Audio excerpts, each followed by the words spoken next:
Saudara-saudara kaum muslimin yang berbahagia, ini merupakan analisa sosial bahwa pada suatu saat nanti akan terjadi di tengah-tengah umat di mana kita dihantam dan diserbu dari segala macam penjuru. Akidah didangkalkan, peradaban dan kebudayaan dirusak, makanan dan minuman diracuni, pakaian ditelanjangi dan lain sebagainya, sampai kita melepaskan nilai Islam yang kita cintai ini. Kondisi sosial ini satu saat akan datang kepada kita. Demikian analisa dan peringatan dari Rasulullah sallallahu alaihi wasallam. Marilah sekarang kita melihat, adalah benar bahwa di zaman sekarang kita insya Allah tidak akan mengalami perang Badar sehebat yang pernah dialami oleh Rasul dan para sahabatnya. Tetapi sesungguhnya perang yang kita hadapi di zaman sekarang ini tidak kalah hebatnya dengan perang Badar, tidak kurang dahsyatnya dengan perang Uhud, tidak kurang ngerinya dari perang Khandaq. Hanya saja yang kita hadapi sekarang ini bukan ujung pedang, bukan ujung tombak, bukan ujung panah. Yang kita hadapi sekarang ini adalah perang akidah, perang ideologi, perang mempertahankan keyakinan. Yang kalau kita kalah sekarang, kita memang masih beragama. Tetapi anak kita, cucu kita, generasi yang akan hidup 5, 10, 20, 30 tahun yang akan datang, wallahu a'lam bissawab. Islam, saudara-saudaraku, tidak mungkin hilang dari dunia. Tetapi tidak mustahil Islam gulung tikar dari desa kita. Tidak mustahil Islam gulung tikar dari kampung dan kota kita, jikalau kita tidak menjaganya, jikalau kita tidak memeliharanya, bahkan jikalau kita tidak mewariskannya kepada anak-anak kita, generasi yang akan datang. Marilah kita mengingat sejenak bagaimana Islam di Spanyol yang pernah jaya, pernah mewarnai daratan Eropa, dan yang sekarang hanya sekedar tinggal ceritanya saja. Ini pernah diperingatkan oleh Rasul dalam satu hadis, sayati ala ummati zamanun la yabqal Islam illa ismun wala minal Quran illa rasmun. Akan datang satu masa di tengah umatku di mana pada masa itu Islam ada tapi hanya tinggal sekedar namanya saja, dan Quran pun ada tapi cuma sekedar tinggal tulisannya saja. Apabila kita tidak mewariskan ini kepada generasi yang akan datang, maka serbuan-serbuan dari berbagai macam penjuru dari hari ke hari semakin kita rasakan kehebatannya. Tidak mustahil sejarah Spanyol akan terjadi di desa kita, akan terjadi di kampung kita, akan terjadi di kota kita. Orang Spanyol, kalau mereka cerita kepada anaknya, mereka akan cerita, nak, di sini dulu ada masjid. Kapan Pak? Dulu bener dah. Banyak orang Islam kalau hari Jumat pada sembahyang, kapan itu Pak? Dulu sekali. Sekarang cuma sekedar tinggal ceritanya saja. Bukankah sesuatu yang sangat tidak mustahil apabila kita tidak menjaga dan mewariskan Islam ini kepada generasi yang akan datang, maka serbuan-serbuan akan membawakan hasil yang diinginkan oleh para penyerbu itu tadi. Kita sudah menjadi umat yang mayoritas, tetapi umat yang mayoritas ini menurut Rasul dikepung sedemikian rupa, akidahnya didangkalkan, peradaban dan kebudayaannya ditekan sedemikian rupa, kehidupan sosialnya dibuat individualis. Kemudian dari segi pergaulan, pakaian, makanan, minuman dan sebagainya diracuni, sampai dia tidak lagi berpegang teguh kepada agamanya. Dan dikala itu hilang kehebatan umat ini di mata musuh-musuhnya. Orang lain memandang kita ringan saja, enteng saja, satu umat yang sudah kehilangan wibawa. Padahal konon kabarnya kita mayoritas. tapi enak saja dikutak-kutik orang lain. Dan dikala itu di hati kita merajalela penyakit wahan. Penyakit wahan itu apa? Pertama, hubbud dunia, terlalu cinta kepada dunia. Terlalu cinta kepada dunia yang menyebabkan kita lupa akan tanggung jawab dan kewajiban, lupa meneruskan dan mewariskan Islam kepada generasi yang akan datang. Kita berlomba hanya untuk mengejar dunia dan seluruh isinya. Baik dia bernama material, baik dia bernama seksual, baik dia bernama pangkat, jabatan dan kedudukan, berlomba-lomba kita di dalamnya. Sampai tercampaklah penyakit hubbud dunia di dalam hati ini. Berurat dan berakar dunia itu, sulit dan berat kita berpisah daripadanya. Akibatnya kemauan untuk berbuat demi dan atas nama agama sangat sulit terwujud di dalam kehidupan ini. Yang kedua, karahiyatul maut, terlalu takut kepada mati. Baik mati ajal, mati dalam artian yang sebenarnya, baik mati usahanya, baik mati karirnya, baik mati pangkat dan jabatannya. Sehingga dengan demikian akibatnya jatuhlah kita menjadi umat yang kehilangan wibawa di mata orang lain.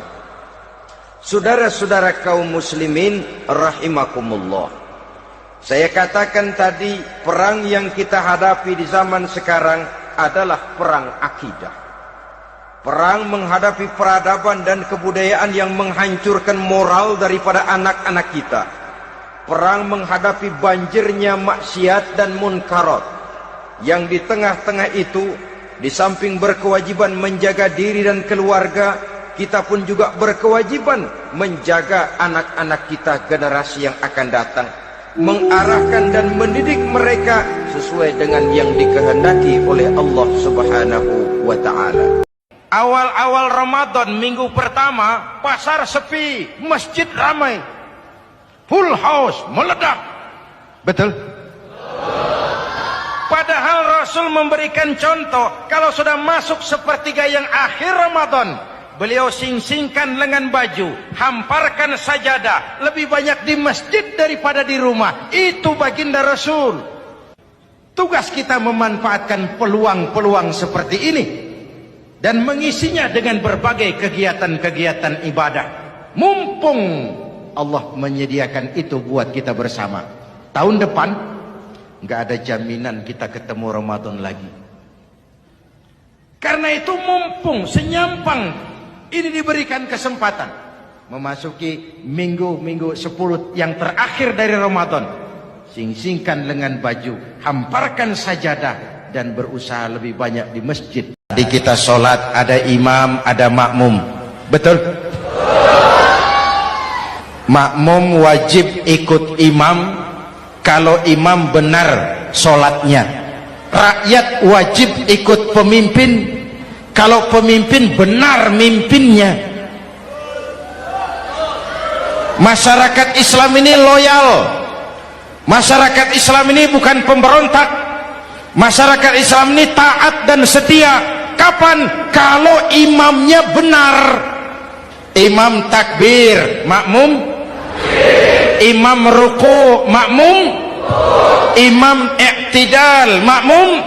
I'tidal. Imam sujud, makmum.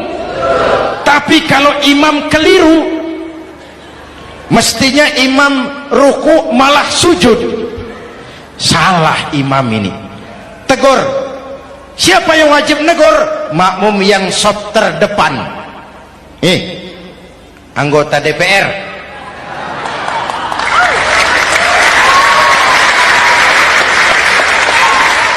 Ini wakil-wakil makmum ini, sop di depan ini. Kalau imam keliru mereka paling tahu. Ngomong. Tegur. Bagaimana negurnya? Ada aturan main. Mestinya ruku, imam sujud. Salah ini imam. Subhanallah. Kan begitu negurnya. Betul? Tidak boleh juga imam keliru, makmum emosi. Main pegang. Weh, makmum salah. Hoi, hoi. kacau sholat. Betul? Anggota dewan ini soft di depan, itu kalau imam keliru, satu saat imam buang angin, namanya manusia bisa buang angin toh. Apa makmum lalu berkata, demi kesetiaan saya kepada imam, imam buang angin, saya lebih keras lagi. Itu namanya fanatisme buta, loyalitas yang goblok. Imam buang angin, minggir. Iyyaka na'budu wa iyyaka nasta'in. Sampai situ imam buang angin, minggir imam. Lalu sof yang di depan maju. Tidak usah bikin sholat baru, teruskan pekerjaan imam. Ihdinas siratal mustaqim, teruskan. Kenapa? Kalau bikin sholat baru lagi, nanti buang angin lagi, bikin lagi sholat. Kapan selesainya sholat? Kapan selesainya membangun negara ini? Yang penting imam tahu diri, buang angin, minggir.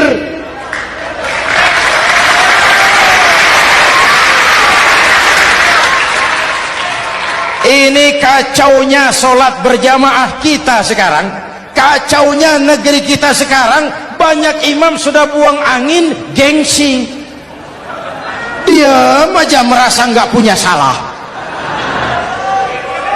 Dikasih tahu sama makmum, imam tadi buang angin ya, malah jawab sedikit. Apa kalau sedikit lalu tidak batal sholat itu? Mekanisme kehidupan sosial yang diatur lewat tuntunan sholat. Bahwa Arab sebagian besar memang Islam, jelas. Tetapi Islam bukannya Arab, itu pun harus kita akui. Kita bisa menjadi muslim yang baik tanpa perlu menjadi orang Arab. Dengan kata lain, kita bisa menjadi muslim yang baik dengan tetap menjadi warga negara Indonesia yang baik. Bahwa Al-Quran diturunkan dalam bahasa Arab oleh karena memang ia turun di tanah Arab. Buktinya apa? Walaupun Quran dalam bahasa Arab, tidak satu pun ayat Quran yang ditujukan kepada orang Arab semata-mata. Tidak ada ayat ya ayyuhal arabiyun, hai orang-orang Arab. Tidak ada. Yang ada malah ya ayyuhan nas, wahai manusia. Manusia yang mana? Yang mana saja asal merasa manusia. Kalau tidak merasa manusia, tidak usah terpanggil dengan ayat tadi. Maka dalam mendasari hidup dengan Islam, kita berkeyakinan Islam adalah agama untuk seluruh manusia. Kita menghormati orang lain agama. Soal agama orang lain, lakum dinukum. Kita memang yakin cuma Islam agama yang benar, tapi bukan berarti kita boleh menghina agama orang lain. Kenapa? Kalau agama kita yang dihina, kita kan sakit hati. Orang lain sama dong. Itu sebabnya Allah berpesan, jangan kau caci maki Tuhan mereka, karena mereka akan balas mencaci maki Tuhanmu. Dan itu artinya mencaci maki aku, kata Allah. Jelas ini? Jelas? Justru karena umat Islam mayoritas di Indonesia, maka kerukunan antar umat beragama terjaga dengan baik. Apalagi ini zaman sekarang nih, Bang. Ini zaman entertain. Orang pada pinter bikin bungkusan. Ini zaman sekarang nih, kiai sama dukun tipis bedanya. Bener-bener kadang-kadang di televisi saru nih, kiai apa dukun yang ngomong. Pemburu hantu pada pakai sorban. Ntar kiai gue suruh pakai helm. Atribut aja udah kacau sekarang. Bu, hati-hati, rakyat kudu cerdas sekarang mah. Emas pasti kuning, bener? Apa semua yang kuning pasti emas? Udah cerdas dah. Bu, hati-hati. Sekarang banyak minyak babi cap onta.